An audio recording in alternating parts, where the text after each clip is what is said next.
Dito naman po ako mga kananay. Ngayong hapon po kasi paratingin na si Brother Ed. Ngayon po lutuan namin ng merinda. Ayun, magluto po ako ng merinda na bilo-bilo. Yun po yung mga sangkap namin sa bilo-bilo. Yung ginayat na kamote, saka buko, sago, at saka po langka, jackfruit. Saka po ito, yung ano na ginagawang pabilog-bilog. Ang tawag sa inyo yan. Yung malagkit na binilog-bilog. Yan. Yan mga kananay, ang aming merinda. Yan. Ito ang sangkap.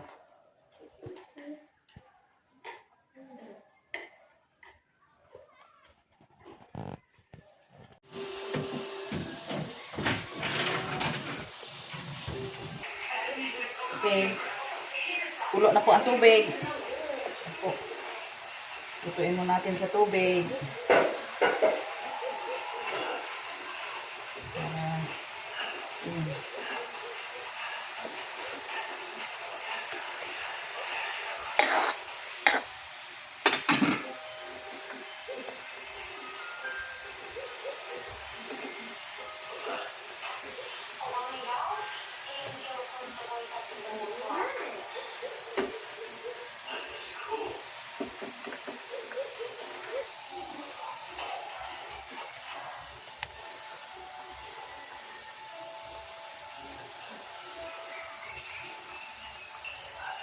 Mga kananay, bago ka kumain ng masarap, kailangan maghirap ka. Hindi ka makakain ng masarap pag hindi ka maghirap.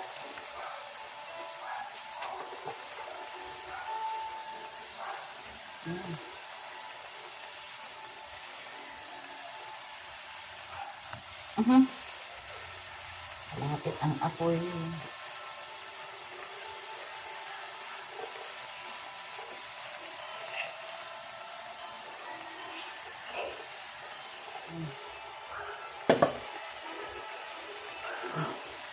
Patayin mo.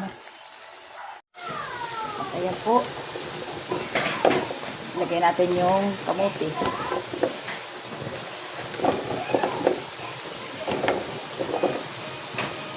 Yung kamote namin po ay dilaw at saka violet.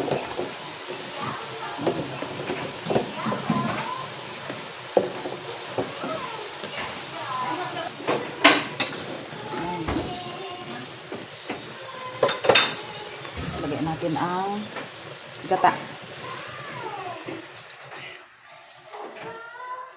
Ayan, fresh na gata. Open, close.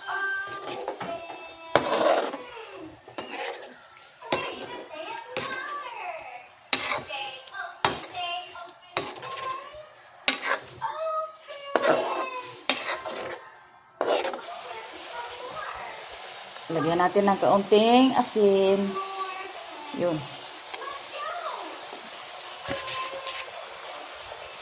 Okay.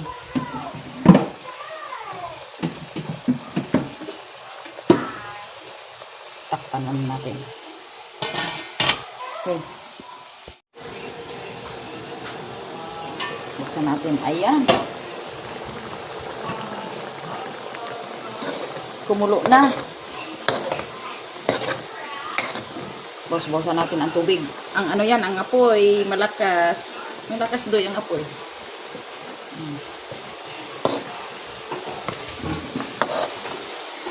Okay naman na si Ray yung ang iulam na yung ano.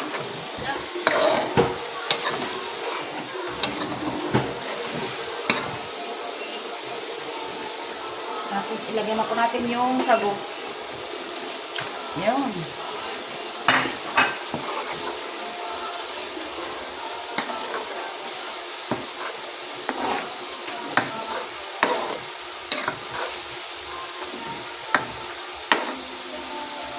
Tapos lagyan na po natin ng asukal. Here is our sugar. Ano yung lagyan po natin ng asukal na pula lang ang gagamitin. Masarap ang pula eh.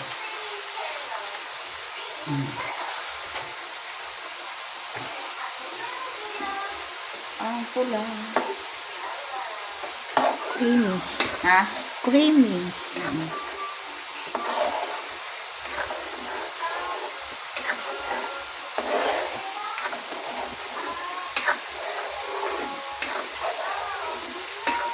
Next po ay ilagay natin yung buko.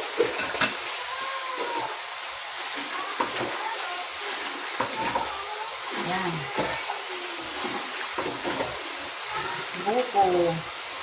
Masarap ang buko sa pan. Masarap po mga kananay ang buko sa bilo-bilo.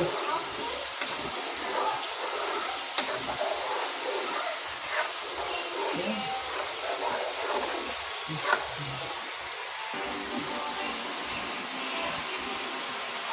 Ito na po yung aking ginawang bilo-bilo mga kananay. Ang sarap. Oh. Wow. Ang last po na ilagay ko po ay ang langka. Jackfruit. Yan. Yun. Kasi itong langka ay talagang hinog na talaga. Ito.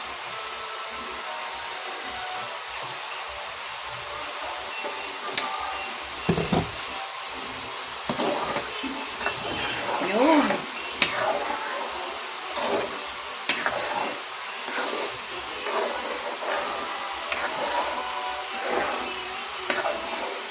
Okay.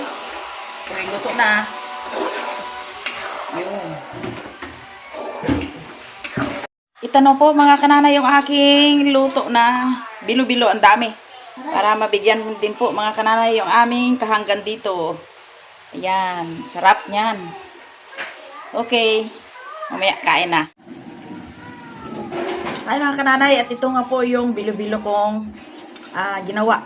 Yan. Tikman natin.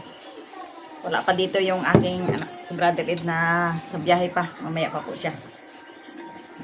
Siyempre, ang sinong nagluto, una mo na tumikim. Ayan po mga kananay. Thank you Lord sa mga kaalaman at sa pagkain sa araw-araw na binigay mo sa amin. Pagpalain mo po na makabusog sa bawat kumakain. In Jesus' name, amen. Kain tayo mga kananay ng bilo-bilo. Sarap to. Kompleto Ricardo. Mainit lang.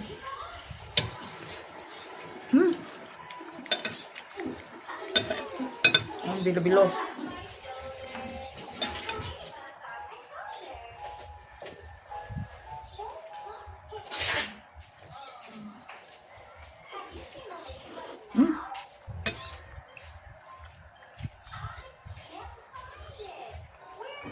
Sarap.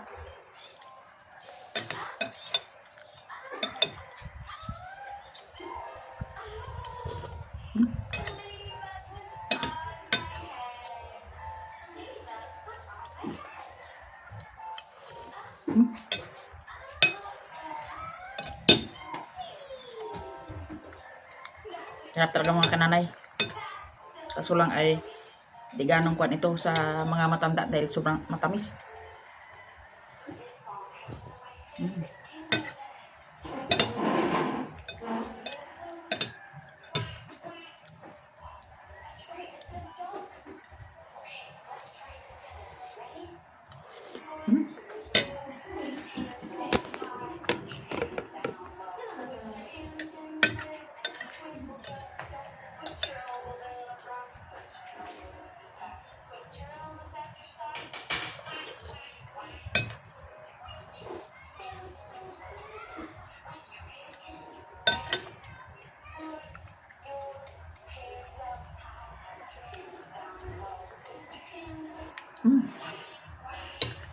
Sarap mga kananay.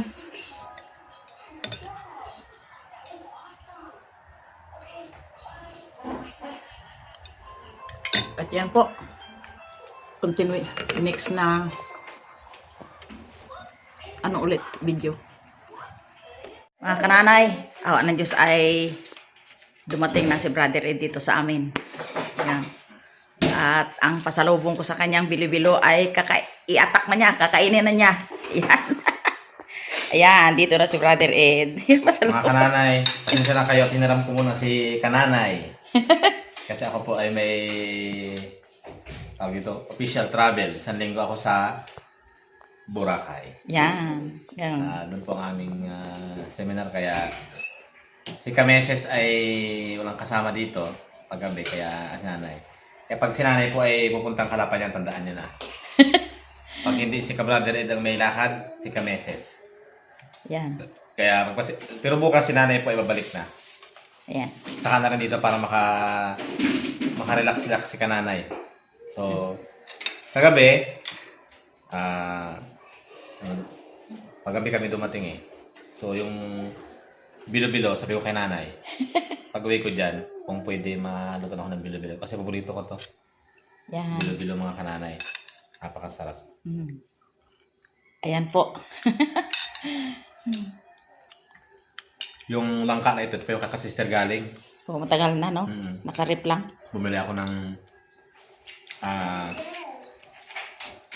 malagkit tsaka kamuti na violet.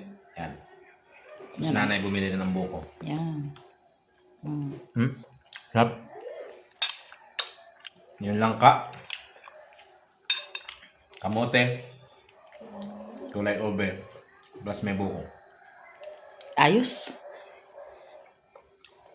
Nga po. Tayo. Yung iba natira dyan. Lagay ko muna sa rep. Tapos pag kakain, microwave ko lang. Yan. Para na pa rin siya. Hanggang maghapon, maubos ko yung maya. Kain po tayo mga nanay. Bilo-bilo. Pangimagas. Okay. Mga kananay, baka napansin nyo na may mga dito mga labahan kasi magkapalaban na kami. Dahil karating lang ni Brother Ed. Yan. At saka ito mga kananay ay sa dami kong niluto, ito pa nga ay gusto niya ilagay po sa rep. Itong bilo-bilo na tinatawag para pag gusto niyang kumain ay ilagay lang daw dito sa microwave o para initin. Lang naman daw siya makakatikim ng itong bilo-bilo. Yan. At hanggang dito na lang po yung aming palabas. Aming pag ng bilo-bilo. Dahil ito niluto ko po mga kananay dahil kay Brother Ed nga napasulubong sa kanya. At ito po. Hanggang dito na lang. Thank you for watching.